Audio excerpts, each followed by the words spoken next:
ભાણિયાભાઈ, આ બધાય અત્યાર સુધી મારો જય બોલાવતા હતા, આ બધાય મારો જય જયકાર કરતા હતા. આજ મારો સમય નબળો આવ્યો, તમારો જય બોલાવે છે. કાલ તમારો સમય નબળો આવશે તો બીજાની જય બોલાવશે. આ દુનિયા છે, હાથીની અંબાડીએ બેહારે ને ગધેડે બેહારશે. દુનિયાનો ભરોસો નહીં. આને તો જ્યાં સુધી સ્વાર્થ છે ત્યાં સુધી બધું કરશે. સ્વાર્થ હોય તો ઘીમાં લચપતતા લાડવા ખવડાવે, સ્વાર્થ પતી જાય તો ખાટી છાશય ન આપ્યા. સ્વાર્થના સૌ સગા સંબંધી છે, ભરોસો કરતા નહીં. અને કૃષ્ણના જીવનમાં બન્યું છે. જ્યારે મથુરામાં 17 વખત જરાસન ચડાઈ કરે, 18મી વખત કાળિયવનને લઈને આવે, ત્યારે મથુરાના લોકો બોલ્યા છે, કૃષ્ણ તમે જતા રહો ને, તમે અહીંયા છો એટલે અમારો બધાનો પ્રાણ સંકટમાં છે. અને પછી કૃષ્ણ ગોકુળ મથુરા છોડી અને ગુજરાતના દ્વારિકામાં આવ્યા છે. આ દુનિયા છે. ક્યારે ખંભે બેહાડે અને ક્યારે ચપ્પલનો હાર પહેરાવે નક્કી નહીં. અને મારી તો એટલી જ પ્રાર્થના છે કે હાથીની અંબાડીએ જેને જેને બેહાર્યા છે ને, જેને જેને જેટલા લોકો હાથીની અંબાડીએ બેઠા છો, જેટલા લોકોએ મોટા મોટા ફૂલના હાર પહેર્યાની તૈયારી રાખી હતી, એ બધા તૈયારી રાખજો. આ દુનિયા કઈ ચપ્પલનો ખાહડાનો હાર પહેરાવે નક્કી નહીં. તૈયારી સાથે ફૂલનો હાર પહેરવો, ન કે ફૂલનોય ન પહેરવો. દુનિયા છે. જો પગરખાનો હાર તમે પહેરવાની સહન શક્તિ ધરાવતા હોય તો જ ફૂલનો હાર પહેરજો, નકર પહેરતા નહીં. ફૂલના હારનો મારો મતલબ છે તમારા વખાણ થાય, તમને ગમતા હોય તો તમારી નિંદા થાય એ પણ સહન કરવાની તાકાત હોય તો જ આ સંસારમાં વખાણ કરાવજો, નકર છોડાવજો એને પણ. નહીં તો વખાણ બધાને બહુ ગમે છે. દુનિયાને સન્માન બહુ ગમે છે, પણ જ્યારે અપમાન થાય ત્યારે અઘરું બહુ થાય છે. અને આ સંસારમાં જેટલા જેટલા માન શબ્દ આવે ને બધા અઘરા બહુ છે. નામદેવ બાપુ કેમ ગયા ભગત? થાંભલો આડો છે. આ દુનિયામાં જેટલા શબ્દોની વાહે માન આવે ને બધું અઘરું બહુ છે. સૌથી પહેલા અપમાન અઘરું બહુ છે. સન્માન થાય ત્યારે ગમે બહુ, પણ પછી પાછળની ખુરશીમાં બેહવાનો વારો આવે ત્યારે બહુ મજા ન આવે. સન્માન એક હવામાન ગમે તે બદલી જાય. એક મહેમાન ગમે તે આવે, ટાઈમે વૈયા જાય તો મજા આવે.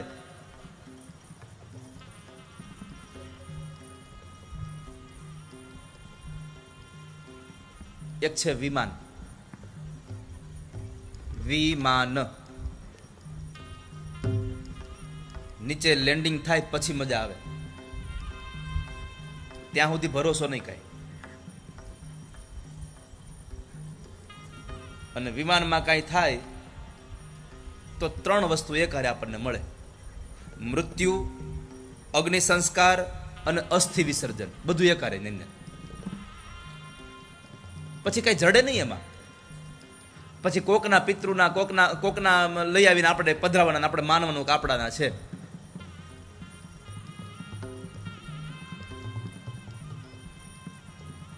પણ કંસ મરતા મરતા બહુ સારી વાત કરીને ગયો હો કે દુનિયાના લોકો સાવધાન થઈ જાજો, આ સંસારનો નિયમ છે, સંસારનું નક્કી નહીં કાંઈ.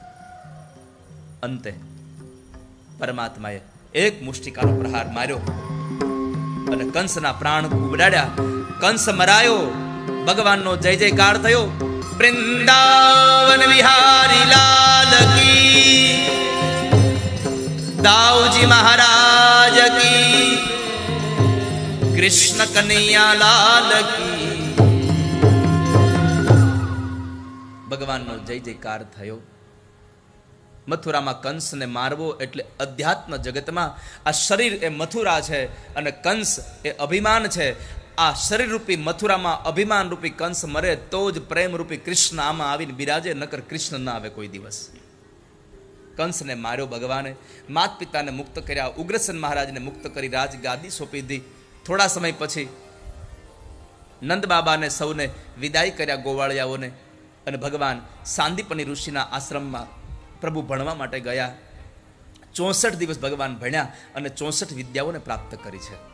આ ભગવાનની આ કથાઓ સમજાવતા સમજાવતા સુખદેવજી મહારાજે કહ્યું કે રાજા, ઘણો સમય વ્યતીત થઈ ગયો અને ત્યાર પછી એક વખતના સમયે મથુરામાં ભગવાનના જન્મનું નક્ષત્રની ઉજવણી ચાલતી હતી.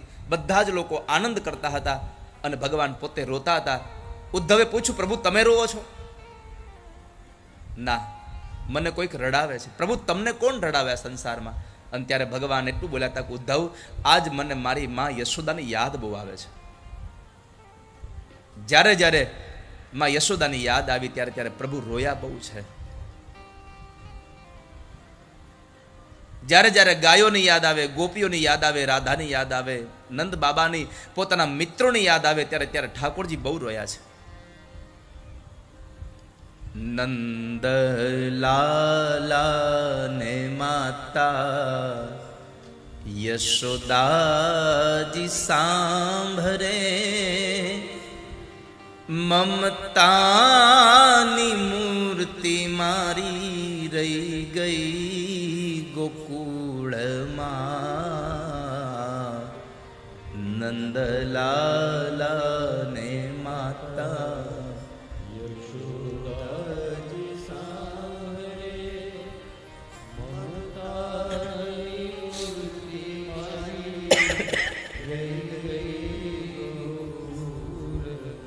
ઉદ્ધવજી વાત માનતા નહોતા. ભગવાનને ઉપદેશ માંડે આપવા એટલે ભગવાને કીધું કે ઉદ્ધવ, જેવી દશા મારી છે ને એવી જ દશા ગોપીઓની છે. તમે જાઓ ને એને ઉપદેશ દઈ આવો ને. ઉદ્ધવ એને ઉપદેશ આપવા માટે આવ્યા. ભગવાનનો સંદેશો લઈ 2-4 દિવસ રોકાવાના હતા વ્રજમાં, પણ ગોપીઓના મોઢેથી જે ભગવાનની વાતો સાંભળી અને જે ઉપદેશ આપવા આવ્યા હતા એ જ માણસ ભક્તિના રંગથી દીક્ષિત થઈને પછી ગયા છે. ગોપીઓએ ભક્તિનો એને દીક્ષાંત કર્યા છે. જે જ્ઞાની માણસ કોઈ દી રડે નહીં એ ઉદ્ધવ રડ્યા છે એક વાતથી. માં યશોદાએ કીધું તું ઉદ્ધવ, કનૈયો મહેલમાં રહી છે ને? હા માં. તો બહુ બધા દાસ દાસીઓ છે નહીં? અરે હા, બહુ બધા દાસ દાસીઓ સેવકો છે. તો ઉદ્ધવ, કનૈયાને એક સંદેશો આપજો ને કે કનૈયા, તારું મોઢું જો જોવા મળતું હોય ને તો તારી માં યશોદા તારા મથુરામાં તારી દાસી બનીને રહેવા તૈયાર છે. તારી સેવકાઈ કરવા માટે તૈયાર છું, પણ જો તારું મોઢું જોવા મળતું હોય તો. માં સેવક બનવા તૈયાર છે. આ શબ્દો સાંભળ્યા માના મોઢેથી ઉદ્ધવની આંખો રડી પડી છે. અને પછી માએ આપેલા એ માખણ ને મિશ્રીની ફૂલડી લઈ અને ઉદ્ધવ આવ્યા. ભગવાનને દંડવટ કરીને કીધું, પ્રભુ તમે જીતા અને હું હાર્યો. આ સંસારમાં પ્રેમ સૌને રડાવે છે. પરમાત્માએ કહ્યું, કેમ શું થયું? પ્રભુ તમારા કરતા તો દશા એ લોકોની એવી છે. તમે રડો છો એમાં કાંઈ ખોટું નથી, કારણ કે પ્રેમ જ એવો કર્યો છે વ્રજવાસીઓએ. પણ મારે એક પ્રાર્થના કરવી છે નાથ. શું કહો? તો કહે છે, આ મારો જન્મ પૂરો થાય પછી બીજો જન્મ તમારે મને આપવો હોય તો વ્રજમાં આપજો. માણસ બનાવો તો ઠીક છે, ન બનાવો તો કાંઈ નહીં. છેલ્લી બાકી મને કોઈ વૃક્ષનું પાંદડું બનાવજો કે જેથી કરીને તમને પ્રેમ કરવા વાળી ગોપીઓના ચરણની રજ મારા માથા ઉપર પડે ને મારો જન્મારો સુધરી જાય. મને તમારા ચરણની રજ મળે, તમારા પ્રેમીઓની. પરમાત્માએ આ કથા સુખદેવજી મહારાજે કથા સંભળાવી. ભાગવતના 10મ સ્કંદના પૂર્વાર્ધને અહીંયા વિશ્રામ આપી. ઉત્તરાર્ધની અંદર જરાસન 17 વખત ચડાઈ કરે, 18મી વખત કાળિયવનને લઈને આવે. પરમાત્માએ નવી નગરી દ્વારકાનું નિર્માણ કર્યું, યાદવોને પધરાવ્યા, ભગવાન ગુફાઓની અંદર સંતાયા. જરાસંદ એ ડુંગરાઓને સળગાવે છે અને કાળિયવનની પાછળ ગયો તો મુચુકુંદ રાજા ત્યાં સૂતેલા હતા. અને એ મુચુકુંદ રાજા એની પાસે એક વરદાન હતું કે કોઈ એને જગાડે અને ક્રોધવળી નજર જો કોઈના પર પડે તો બળીને ભસ્મ થાય. અને એ સમયે ભગવાને લીલા દ્વારા મુચુકુંદ રાજા દ્વારા કાળિયવનનો ઉદ્ધાર કરાવ્યો.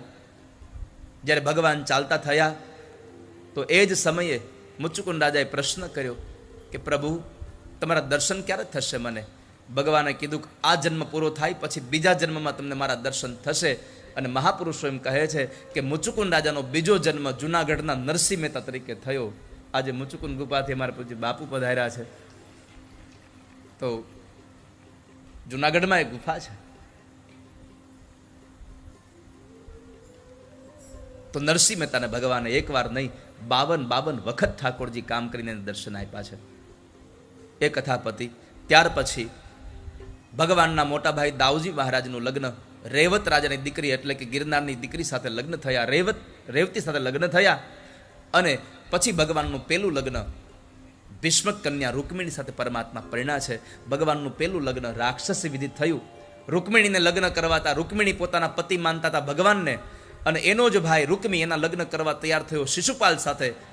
પણ માં ભગવતીએ નક્કી કરેલું કે આ ભાવમાં જો કોઈને પરણીશ તો કેવળ માત્ર ને માત્ર કૃષ્ણને પરણીશ.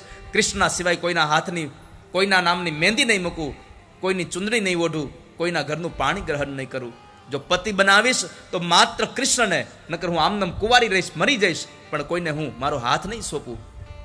અને એવા સમયે ઘડિયા લગ્ન લેવાયા તો રૂકમિણીએ વિચાર કર્યો, હું પ્રભુને કેમ કહું? એટલે રૂકમિણીજીએ 7 શ્લોકોમાં એક પત્ર લખી અને પત્ર સુદેવ નામના બ્રાહ્મણ દ્વારા ભગવાન સુધી પહોંચાડ્યો છે. આ જીવાત્માની અરજી કોઈ સદગુરુ જ ભગવાન સુધી પહોંચાડી શકે છે. રૂકમિણી એટલે આ બુદ્ધિ, આ જીવ, અને સુદેવ નામના બ્રાહ્મણ એટલે સદગુરુ છે. એ સદગુરુ જ આપણો પત્ર લઈ અને ભગવાન સુધી જાય છે. આ સદગુરુ રૂપી પત્ર આ લઈને ગયા સુદેવ નામના બ્રાહ્મણ. 7 શ્લોકો વાળો પત્ર હતો, પણ એક શ્લોક સાંભળીને ભગવાને કહી દીધું કે હું રૂકમિણીને પત્ની તરીકે બનાવવા તૈયાર છું. બ્રાહ્મણે કીધું, પ્રભુ 7 શ્લોક છે, હજી 6 બાકી છે. આ પેલામાં એવું તમે શું સાંભળી ગયા તમારે પત્ની બનાવવા છે? આગળનું વાંચી તો લ્યો પેલા. ભગવાને કીધું કાંઈ આવશ્યકતા નથી હવે. કારણ પેલા જ શ્લોકમાં રૂકમિણીજીએ કહ્યું હતું, શ્રુત્વા ગુણાન ભુવન સુંદર શૃણવતામ તે નિર્વેશ્ય કર્ણ વિવરેર હરતોંગતાપં.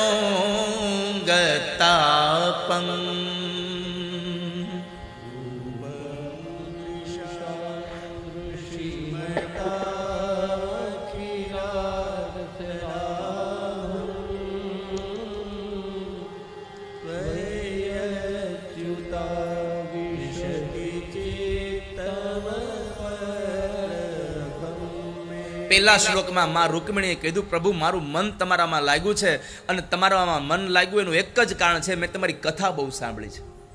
શ્રુત્વા ગુણાન ભુવન સુંદર શુણવતાંતે. મેં મારા કાનોથી તમારી કથા બહુ સાંભળી છે. ભગવાને આટલું જ્યાં વાંચ્યું ત્યાં કહી દીધું કે હું આને પસંદ કરું છું. કેમ?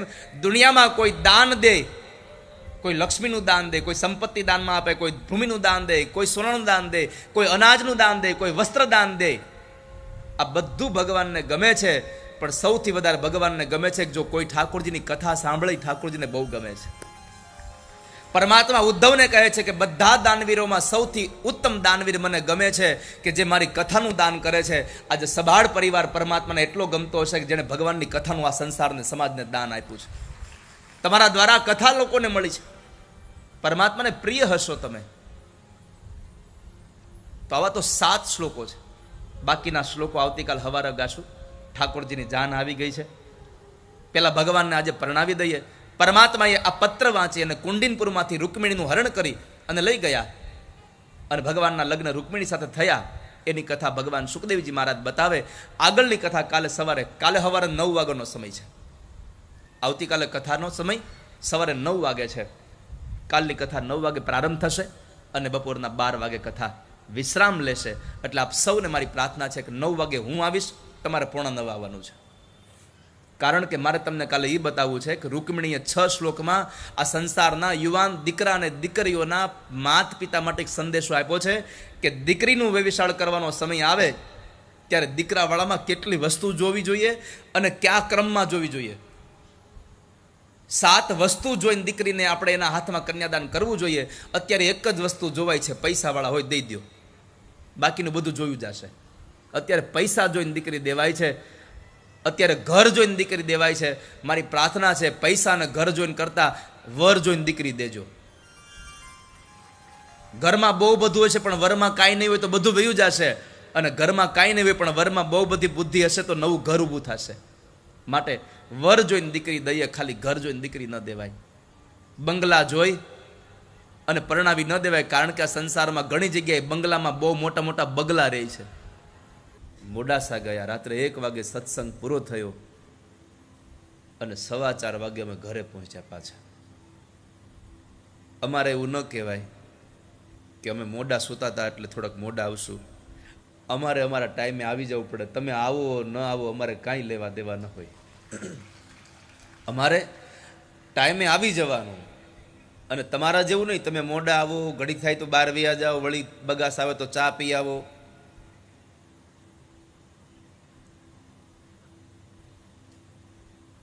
ઘણા ઘણા અડધી કલાક બેસે અને 1 કલાક પગ મોકળા કરવા જાય.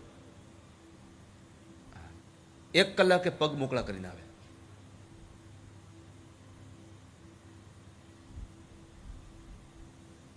કાલે અમે સવારે આવ્યા 4:15 વાગે, ત્યારે અહીંયા ડાયરો હજી તો પૂરો થયો હશે કદાચ, અને બધા હજી એમ વિદાય સમારંભ હાલતો હતો.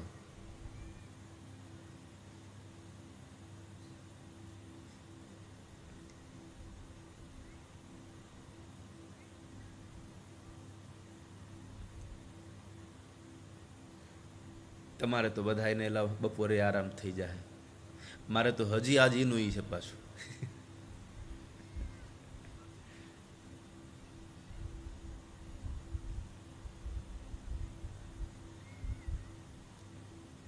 હું એકલો નહોતો, આ સંગીતના બધા ઉપાસકો પણ મારી સાથે હતા, અને હું તો 9:30 વાગે આવું, એ તો 9 વાગ્યાના વળી પાછા અહીંયા આવી અને બેસી ગયા. જ્યારે તમારા ઉપર એક જવાબદારી આવે ત્યારે તમને બધો જ થાક ઉતરી જાય અને જવાબદારી નિભાવવાનો આનંદ થઈ જાય તમને. તો આજે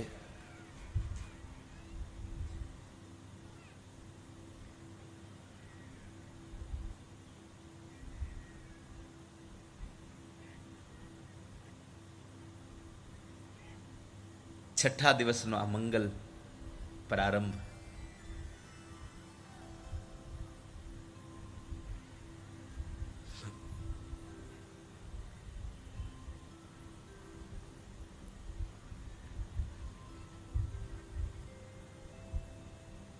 ગઈકાલ આપણે ભગવાન ઠાકોરજીની એ દિવ્ય કથાઓમાં આજે આપણે ભગવાનને પરણાવવાના છે, સમયાંતરે જ પરણાવવાના છે. રાષ્ટ્રના હિતમાં એને સમયાંતરે જ પરણાવવા પડે. જરમ દાદા,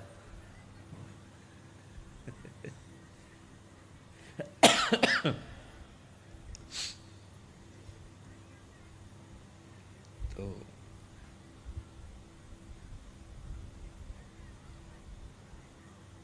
ગઈકાલે આપણે કથામાં ઊભા રહ્યા હતા કે ભગવાને ગોવર્ધન પૂજા કરાવી અને ઇન્દ્રનો અહંકાર ઉતાર્યો. આ સંસારમાં માણસને સત્તા મળે,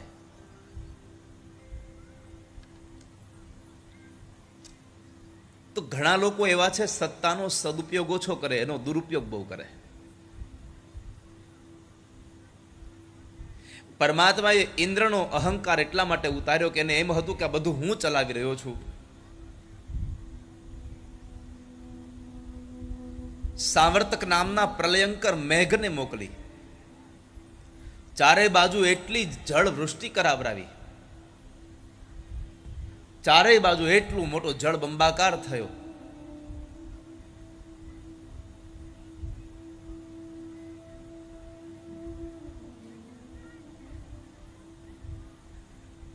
કે લોકો દહેશતમાં આવી ગયા,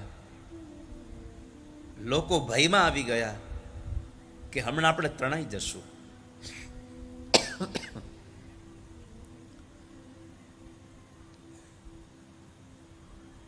ભયમાં આવેલા લોકો ભગવાનના શરણે ગયા છે. ભાગવતજીમાં લખ્યું છે કે સૌ લોકો આવીને ભગવાન કૃષ્ણને કહે છે કે જો લાલા, આપણે ઇન્દ્રનો યજ્ઞ ન કર્યો અને આ પર્વતની પૂજા કરી તો ઇન્દ્ર કોપે ભરાયો છે, હવે જો શું થશે, કોણ બચાવશે આપણને? નંદ બાબાએ ત્યાં સુધી કહ્યું કે કનૈયા, હું તને કહેતો હતો ને કે ઇન્દ્ર ક્રોધે ભરાશે તો કંઈક પરિણામ બીજું આવશે, હવે કોણ બચાવશે આપણને?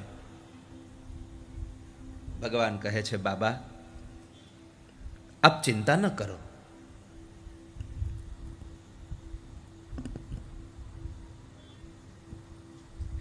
મારો ગોવર્ધનનાથ બધાની રક્ષા કરશે, એ બધાનું મંગલ કરશે. અને પછી ભગવાને ડાબા હાથની ટચલી આંગળીના નખના ટેરવા ઉપર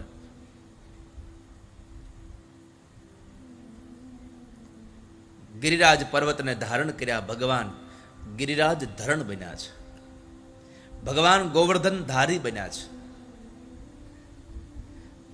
પરમાત્માએ સૌને એ પર્વતની નીચે આશ્રય આપ્યો અને પર્વત જેમ જેમ વ્રજવાસીઓ નીચે આવતા ગયા તેમ તેમ પર્વત પોતાનું કદ વધારતો ગયો.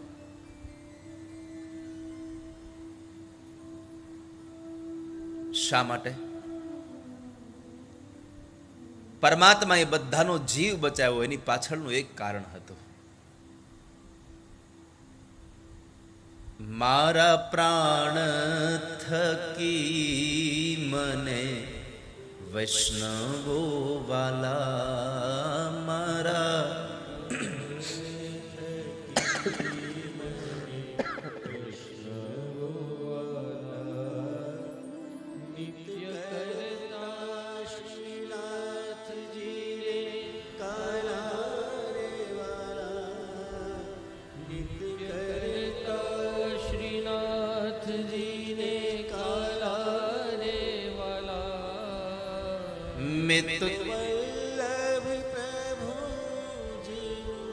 કીધા છે દર્શન મારું મોહી લીધું મન, મારા ઘટમાં બિરાજતા શ્રીનાથજી યમુનાજી મહાપ્રભુજી,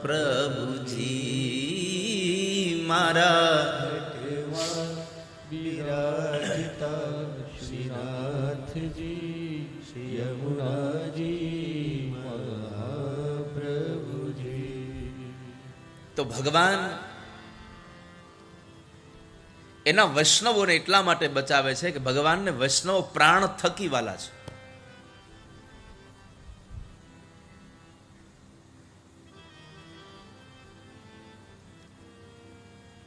ભગવાનને એના ભક્તો બહુ વાલા છે. તો એ પરમાત્માએ બધાનો પ્રાણ બચાવ્યો. પછી વરુણ વિજયની કથા છે, જેમાં કહ્યું જીભને જીતવાની કથા. જે માણસે જીભ જીતી એણે આખું જગ જીત્યું. માણસ પોતાની વાણીને પોતાના શબ્દોને જીતી લે.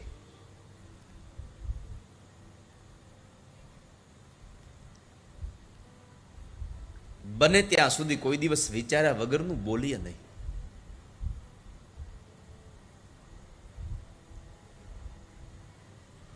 જરૂર વગરનું બોલવું નહીં.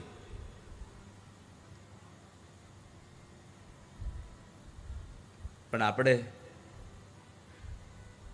ભગવાને આપણને એવી આ લૂલી આપી છે ને,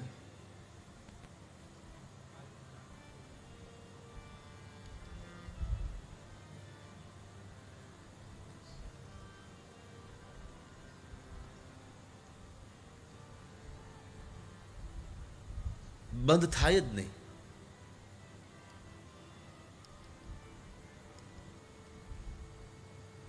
બોલ બોલ કર્યા જ કરે. ક્યારેક ક્યારેક એટલું બોલે કે 32 દાંતને એટલી ખીચ ચડે, ક્યારેક ઈ અને બટકું ભલે કે હવે તો મૂંગી રહે.